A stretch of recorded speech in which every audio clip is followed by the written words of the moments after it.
Okay, next question. When I focus on the heart, I tend to focus on a spot on the front of my chest around the sternum. But I can guess that to center ourselves in our heart means to also be in the middle or front and back, meaning I should be centered somewhere between my spine and my sternum instead. Okay, good question. Wonderful question. So where are you supposed to focus on? Okay, so once again, I have made it very simple. Since yesterday, I have just said to focus on the entire body. Entire body. And I've also mentioned in yesterday's practice, this is what you do when you feel that you are not able to concentrate very well. So I think very, very suitable for when you start off your sessions, like when you start your 7 days with me. Now, when it comes to the actual location, where are you supposed to focus on? Right? Now, I can tell you about Ramana Maharshi, which is a very great sage in Arunachala in southern India. And then he talks about some sages being able to see the Hridaya, which is the spiritual heart in a person. And then when they see this particular center in the body, which is not an energy center, by the way, but a kind of placeless place. He says it's 1 finger width to the right of the center. So very, very esoteric. And also it is more or less in the center of the sternum. And I think if you do your research on the internet, what corresponds to the right side of the chest is what is called the sinoatrial nerve. If I got the name right, medical people, please help me out. That within your heart itself, there is a very special nerve that is controlling the beating of the heart itself. Very, very strange organ, right? This nerve is responsible for how fast or how slow the heart beats, and it's responsible for the beating of the heart. And this nerve is actually on the right side of your heart, not on your left. And then when Maharshi said that the spiritual heart is on the right side, so that is a very strange correlation. Okay, but that aside, I think it's just a lot of intellectual understanding that is really not going to help us. What would help us is if we once again go back to yesterday's lecture and understand that this spiritual heart location is actually going to be very different for everyone. So is it going to be in the spine? Is it going to be in the chest? Is it going to be the left side, the right side? Is it going to be anywhere? Today, there will be a practice that will resolve this for you. Today, I'm going to be conducting what is called, I think it's going to be called a diksha. In English, it means initiation. It is going to help you establish the place in your own body. And then moving forward, the hope is that things will become much more easier for you and much more stronger will be your practice once you have found that place for yourself. And then when you find that place for yourself, once again, don't go into prescriptive understanding. This is not any kind of place. Don't even think about slightly to the right, 1 finger width to the right, somewhere in the center of the chest, right? Because I have seen some spiritual masters point all the way down to their solar plexus when they point to their heart. And then I've seen other people point higher up towards the base of their throat. So it can be very different for everyone, okay? All right, let's go to the next.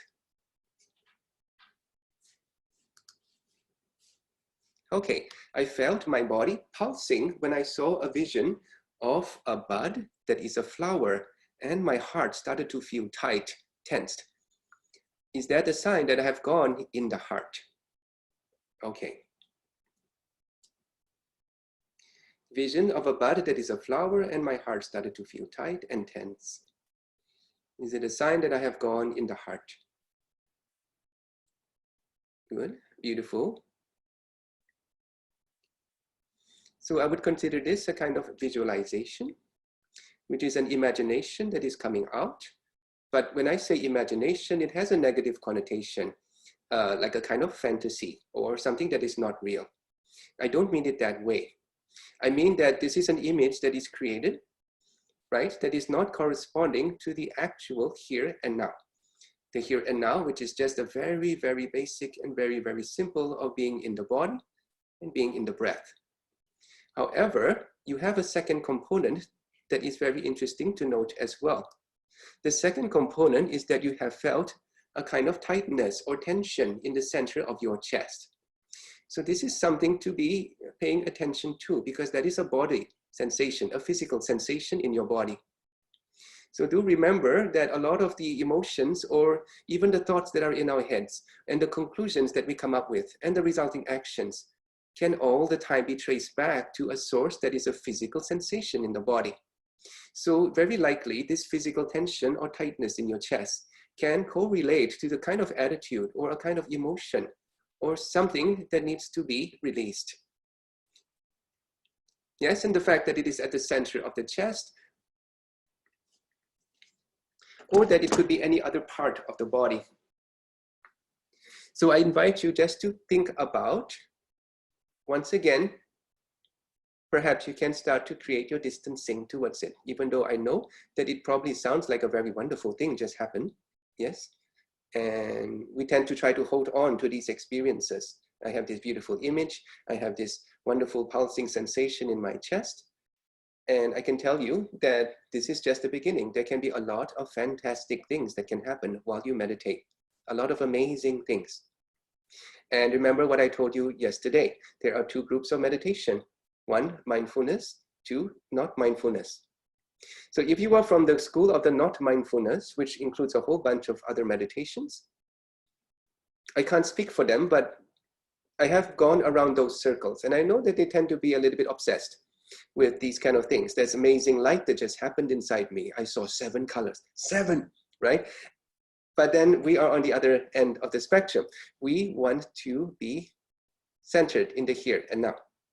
We want to go deep into a very simple and a very basic place. And this place should actually be extremely boring for you. Like you would be hearing me talk about this and then you'll be like, what? No lights, no sound, no action, right? Hollywood would never buy the rights for this film. That should be what you are thinking. Because essentially, the part of you that wants to be entertained by your meditation is the part that we want to let go.